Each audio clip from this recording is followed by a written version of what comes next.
Mark Bullock, BMA Biotech. Outstanding. Thank you for joining the program. This is one of my favorite times of the year because it's our 5,000-foot view of story of the year, kind of as a lot of companies are finishing up or maybe starting their year-end meetings.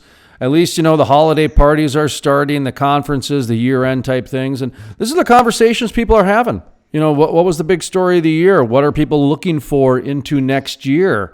And Mark Bullock with BMA Biotech, one of our regulars here on the program, one of our energy experts. In fact, he's an international energy expert, as you're going to notice from his accent here in just a minute.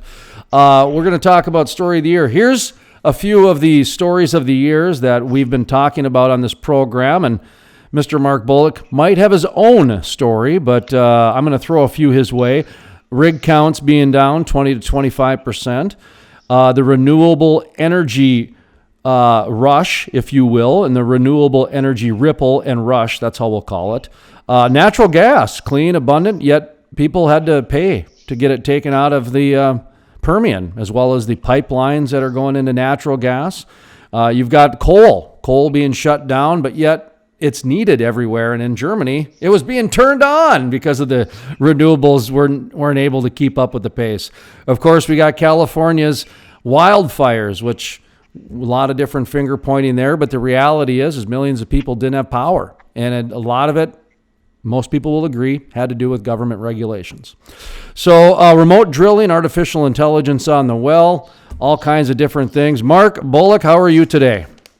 Not too bad, Jason. Thank you very much for having me on the show. Sorry for the long introduction there, but I wanted to throw a few of the stories of the year your way just to kind of talk a little bit about those as well as what you think the story of the year might be. And, there's no right or wrong answer to this. This is just a way for people to have a conversation about what's going on in the industry. And, what do you make about some of those, whether it be the, preferred or the rig counts or the renewables or the California wildfires? I'll just kind of give you an open forum there based on what I said, just a few of the top stories in your mind that you see as we wind down 2019. I think the first one that you hit on was the reduction in the rig count is going to be a big one for next year, because obviously what we're seeing now is going to fall into 2020 as well, at least Q1. So that's what I would say would be one of the stories of the year. And why is that? Is it because of the ripple that goes through the supply chain, or because of I guess I don't want to put answers or thoughts in your head. That was just the first thing that went into my head was we call it the ripple. But your thoughts?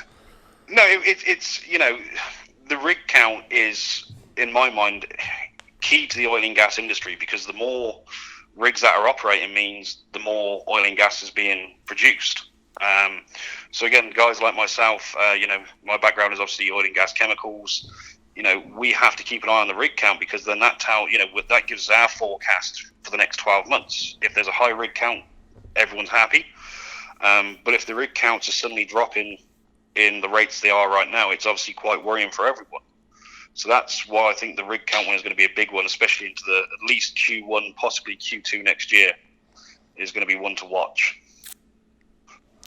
How about in some of the technology side of things? Of course, you come from the chemical side, so you've seen the innovation. In fact, I argued that 2018 was the year of the chemicals in terms of bringing them in there, the innovation of chemicals, if you will. And I think we saw a big explosion of the oil field service companies in that during that 2017-18 push.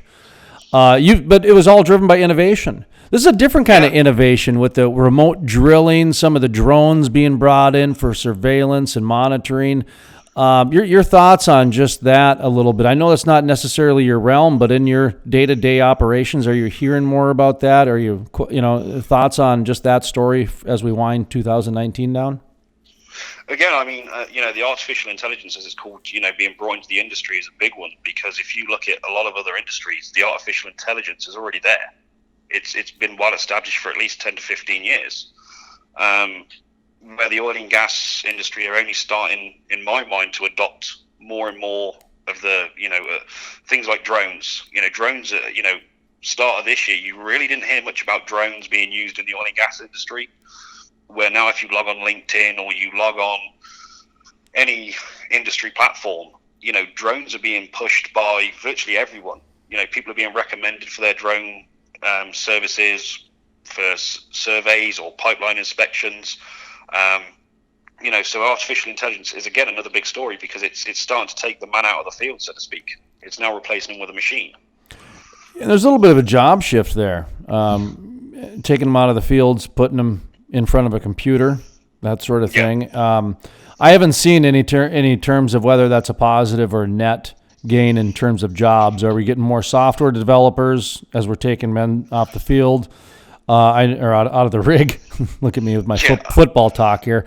But like wind, for example, what do you got? You got 2 or 3 guys sitting around looking at a monitor all day. So we know that like wind energy, for example, takes away a lot of people from the jobs, and whether that's good or bad's a totally different conversation. But I wanted to ask you about the environmental side when it comes to some of these oil field service chemicals, that sort of thing. That's been your bread and butter. That's been your expertise for a little while, quite a while. Yeah. You know a little bit about it. Just kind of an update there. We heard more about it in the last 2 years. We haven't heard as much this year when it comes to a lot of the chemicals and a lot of those types of things. We just had a spill the other day in North Dakota, a big one, 9,000 barrels. I saw that. Yeah, that was the Keystone Pipeline, if I remember rightly. Right. So, a company like yours would be called to action and that sort of thing. How are we doing this year in terms of the innovation when it comes to some of these oil field service and chemical cleanup and that sort of thing?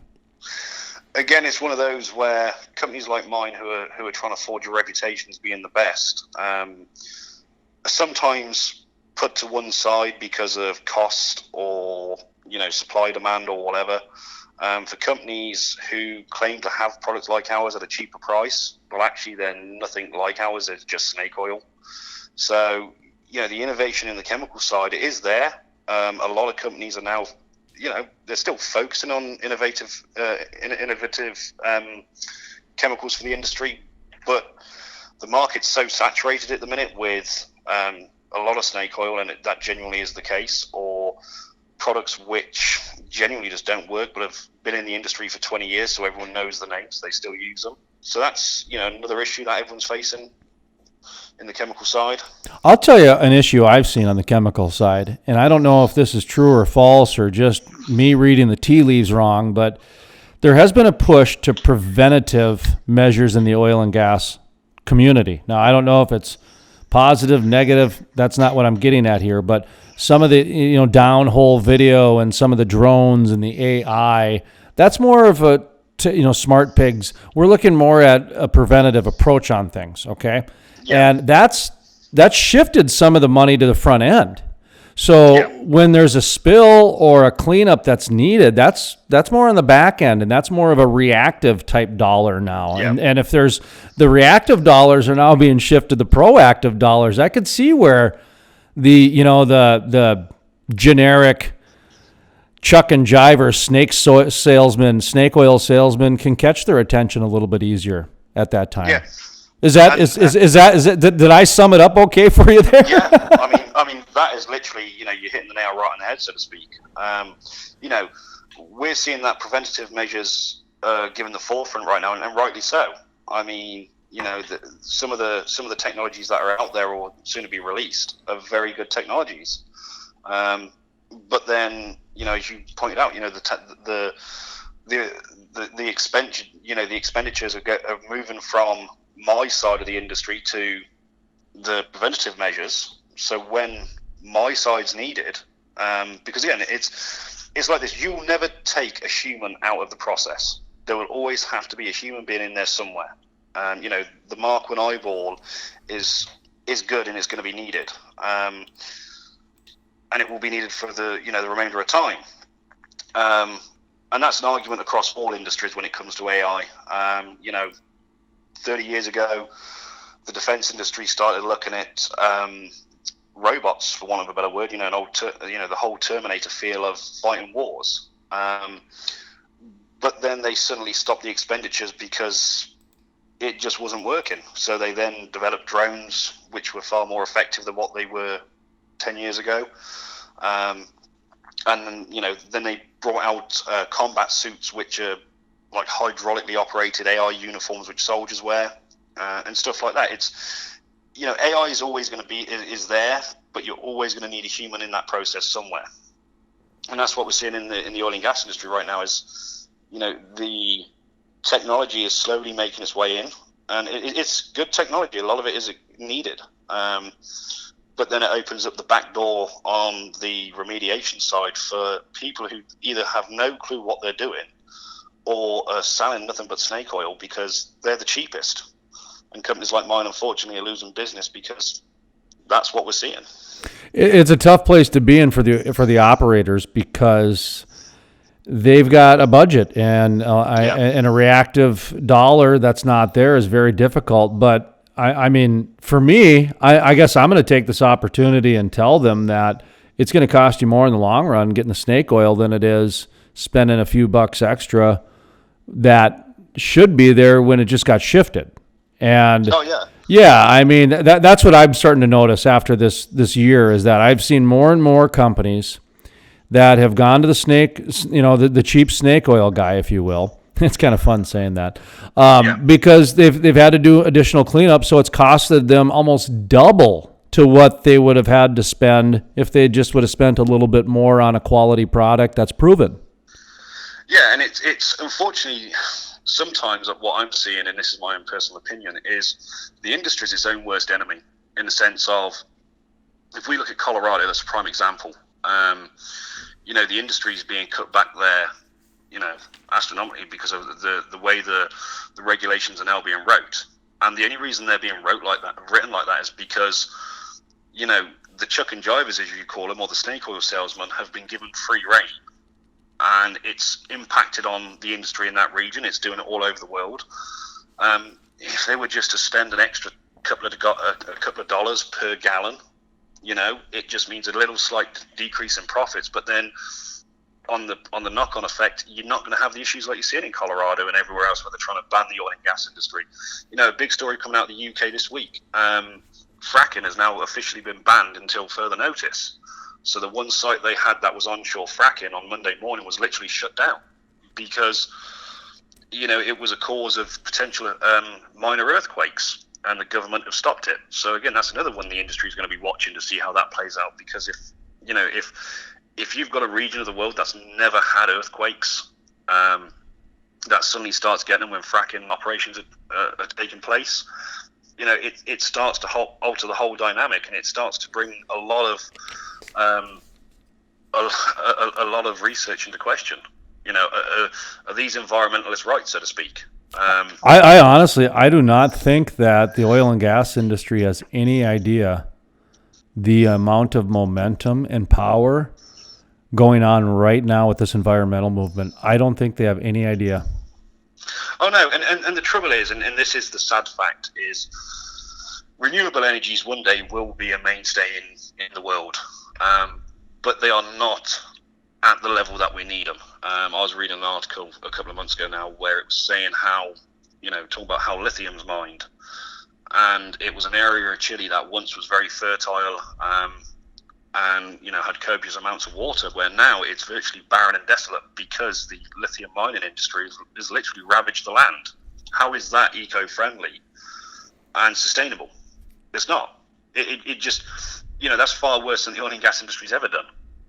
So it's one of those ones where renewable energy is seen as the next big thing, but no one's looking at the actual impact of what it takes to do that. Where the oil and gas industry have altered their ways tremendously in the last 40 years. But here's what I'm getting at is the oil and gas industry, as long as I've been a part of it now, very science-based, very fact-based, very common sense based. Okay, not to mention it's in my opinion the last bastion of capitalism. So there's still some dreamers and opportunity and that sort of thing. You go outside of the oil and gas industry, and it's not like that. It's not like that at all. And that's what I mean. I wrote down industry is its own worst enemy because that's a great way to look at it. What's going on right now, and that's what I mean by they don't I don't think they understand what's going on. The amount of momentum that this movement has is to where it could be gone in 10 years. I mean, the new Green Deal is winning. That's the thing. It's winning. And I don't think the industry understands that. And it's hard to say that because the industry sometimes bites back. And they don't like me saying this right now, but I like the oil and gas industry. I like capitalism, responsible capitalism. I like the fact that they can, my lights can come on. I like all those different things. And that is why I am saying this stuff. Because when you have California and New York, these are states that have been banning things. Colorado, that's another state that is trying to figure out a new way of banning things.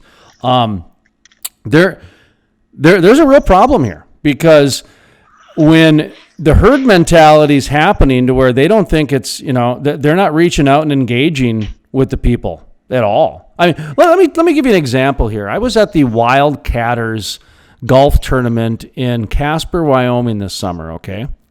Yeah. Wyoming is a very red state. Wyoming is a very energy state. You have coal, you have gas, you have oil, you have all kinds of different things, okay? The Tea Party is considered liberal in Wyoming, for crying out loud, okay? So you got all this different things. Here I am at the Wildcatters tournament. They rent the country club in Casper out. So there's nobody else there except oil and gas professionals on these 2-3 days that they're doing the tournament, right? Yeah. I'm in the lounge, at the country club lounge, kind of, while people are out golfing. I'm in between. I'm not doing the golfing. I'm just doing some interviews and some glad handing, shaking hands, that sort of thing. A little bit of a break. So I was the only one in the lounge, only one in the bar, if you will. Three servers in their 20s working behind the counter, just bashing oil and gas. And they weren't doing it to be mean. They were doing it just part of regular conversation.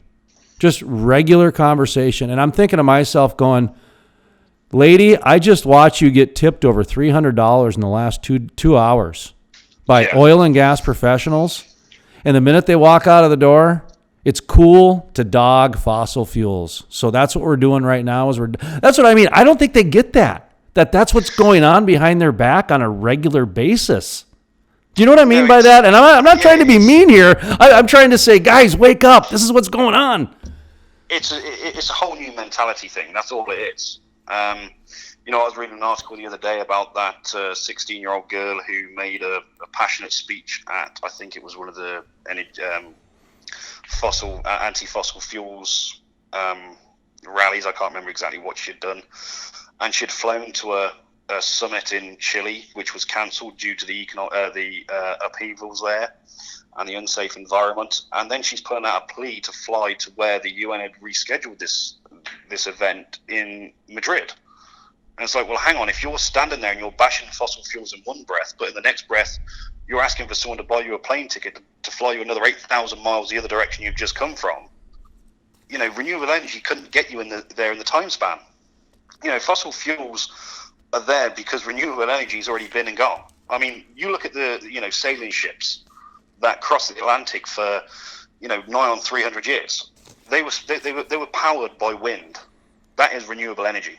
It gave way to coal. Coal it was obsolete because coal fired steam boilers could propel a ship a lot faster. So well, not only faster but more reliable. Yeah, I mean, it's already been tried. Well, and that's really what it boils down to is the argument isn't any different. I mean, listen, solar and wind and water have been around since, the Garden of Eden, if you will, since the evolution of Homo sapiens. Man has figured out a way to use wind, solar, and water as energy. But what they haven't figured out is how to make that reliable. They've never figured that out. Fossil fuels, they've figured out. And coal and everything. The Greta Thunberg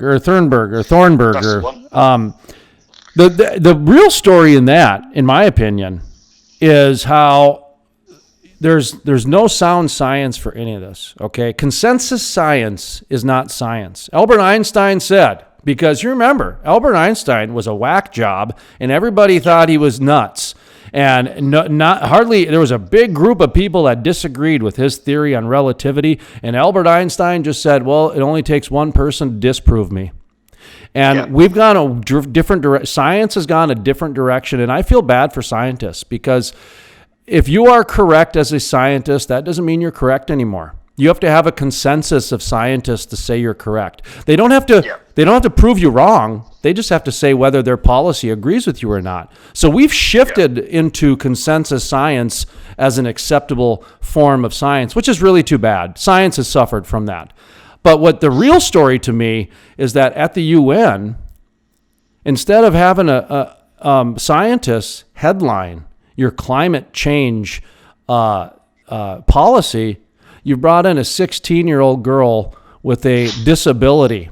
So that means that the eco-elites are basically using a 16-year-old child whose hypothalamus is not even developed yet into presenting their special interests.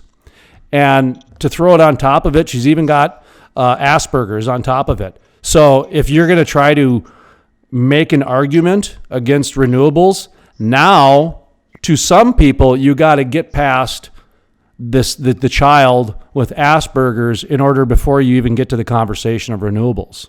That's all done by strategy, and to me, I cannot believe that is celebrated by the UN. It should be.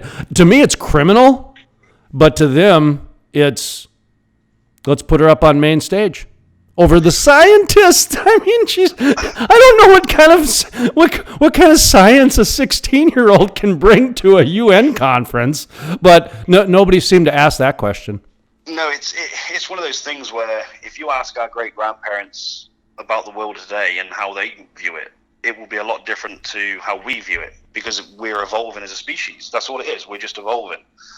And, 16-year-old kids 20 years ago were more concerned with, depending on what part of the world you lived in, we're either, going into junior high in the US or, leaving school in the UK, where now they seem that they want a platform, that they want a sounding box in which to speak from. Whether they know about what they're talking about or not, it doesn't matter to them. They just want a voice. And people are now starting to give them a voice. I just cannot believe that the media, the elected officials, the appointed leaders are enabling this anxiety. I cannot believe that. As a parent, as a taxpayer, as a human being, it's cruel. It is absolutely cruel. Here's one for you, Jason. This will give you a right chuckle. A British TV show called Good Morning Britain had a 22-year-old millennial on the other day who stated that the way British schools teach history should be changed, because teaching a child about World War II is likely to give them PTSD. That is a genuine thing that's going on right now. And it's like this. As a former soldier who's done my job, I embrace the fact that children should be taught about World War I, World War II, the American Revolution, in an aim of not to glorify war, but to teach people that this is what will happen if things don't go right. And unfortunately, that's the way the world's going. There, monuments over here are being pulled down because they're tied to the Confederacy. Mm-hmm. Those monuments weren't raised to glorify slavery. They were genuinely raised to honor the memory of the men that fought for something they believed in, or helped shape the nation. I don't agree with slavery. I'm not saying that. What I'm saying is monuments are being pulled down because people don't agree with them anymore. It's not right. It's just unfortunately the way we're going. Well, and I'll tell you what, cultures change, society shifts, that sort of thing. The part that I've got with this, and this is where I think this is one of the big stories of the year, is the eco crash course, the green crash course here, because if you go back 150 years, humans have been decarbonizing.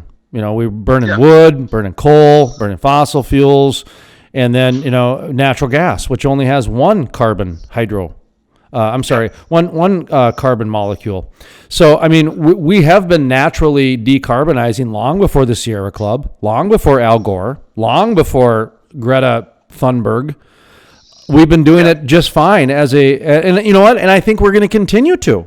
And I think the energy companies knew this, and they're okay with that.